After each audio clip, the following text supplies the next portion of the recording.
नमस्कार श्रोताओं।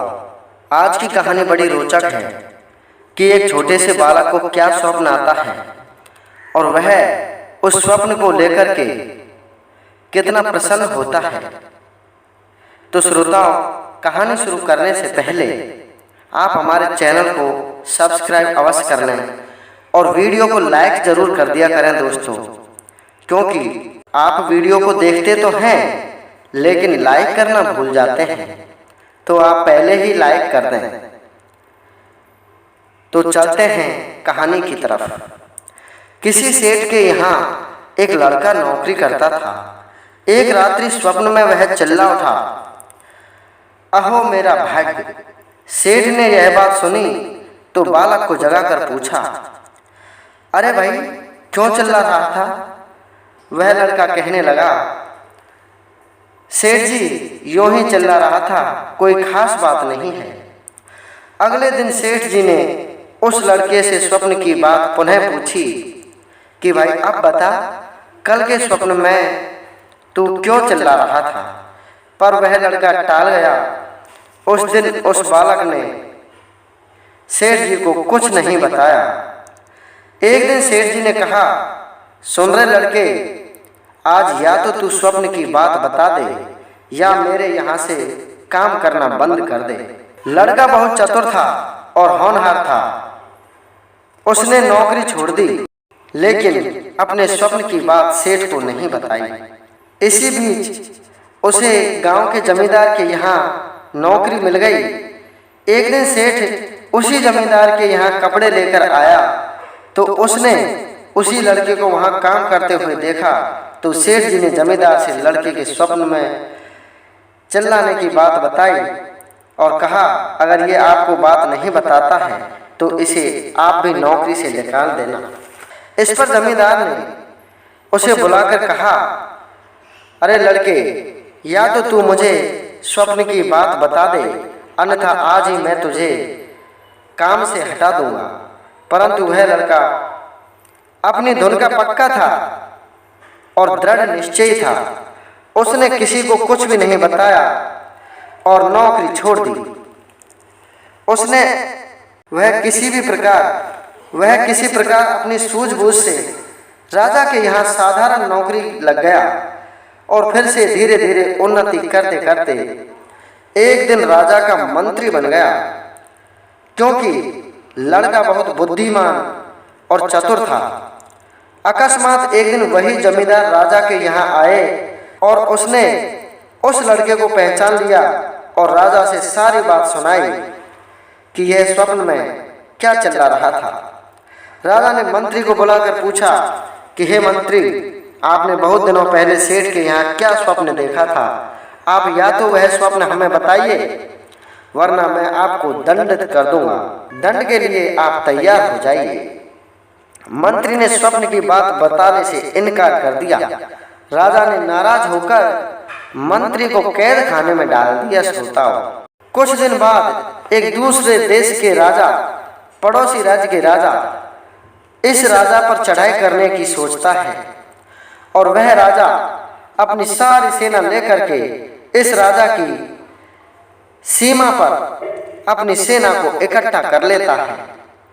उसने इस राजा तथा मंत्रियों की चतुराई जानने के लिए 2 घोड़ियां भेजी और कहा कि जो भी इन घोड़ियों में बता देगा कि माँ कौन सी है और बेटी कौन सी है, तो मैं मेरी सेना को आपके राज्य की सीमा से वापस ले जाऊंगा।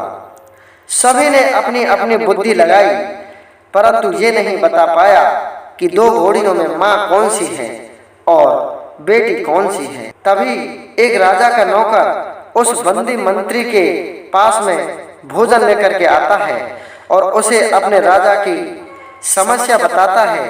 तो मंत्री बोला, ये कौन सी बड़ी बात है, इसका निराकरण तो मैं 1 मिनट में कर दूंगा। नौकर ने राजा को बात बताई कि मंत्री इस समस्या का समाधान करने के लिए तैयार है।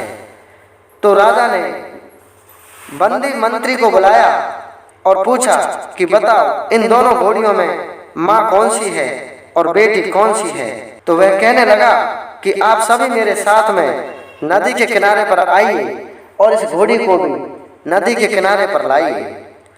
दोनों घोड़ियों को नदी के किनारे पर ला करके मंत्री कहने लगा, इन्हें नदी में कूदाओ। जो नदी में पहले कूद जाएगी वह माँ है और जो बाद में कूदेगी वो बेटी है। इसके बाद दोनों घोड़ियों को नदी में कूदाया गया। जो पहले कूदी वह माँ थी और जो बाद में कूदी वह बेटी थी। इस समस्या का निराकरण तो कर दिया, लेकिन इसी प्रकार के उस राजा ने 3 प्रश्न और भेजे तो मंत्री ने सबको हल कर दिया।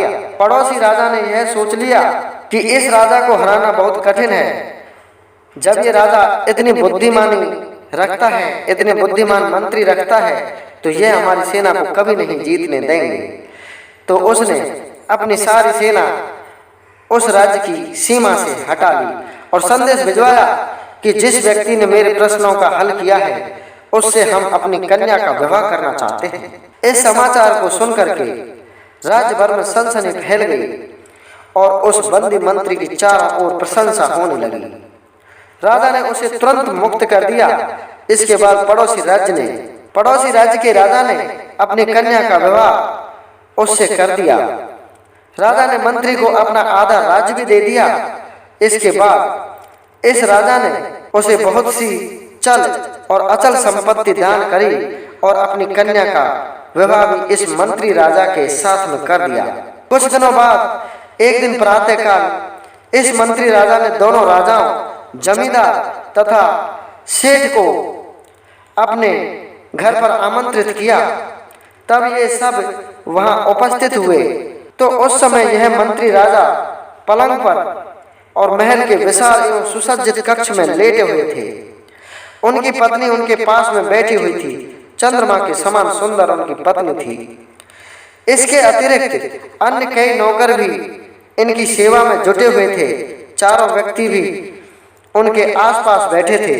जो प्रमुख राजा था और जो जमींदार था और सेठ था, वो सभी उसके चारों तरफ बैठे हुए थे। तब उस मंत्री ने कहा, आज ये जो दृश्य मेरे सामने है, यही दृश्य मैंने मेरे स्वप्न में देखा और तभी मैं स्वप्न में चिल्लाया था, अहो मेरे भाग्य कैसे हैं। मैंने तब यह बात आप लोगों को बता दी होती तो आप में से कोई भी इस बात को पूरा नहीं होने देता। हो सकता था कि ईर्ष्या और लोभ के कारण आप मुझे मौत के घाट भी उतार देते। सच है, अपने मस्तिष्क में जो भी विचार आए उनकी व्यर्थ चर्चा न करते हुए उन्हें योजनाबद्ध तरीके से पूर्ण करने में जुट जाना चाहिए। कर्म, कठोरता, लगन और निष्ठा, ये चारों चीज किसी भी व्यक्ति को महान बना सकती हैं। तो श्रोताओ, कहानी से आपको कोई शिक्षा मिली हो तो वीडियो को लाइक जरूर कर देना। धन्यवाद।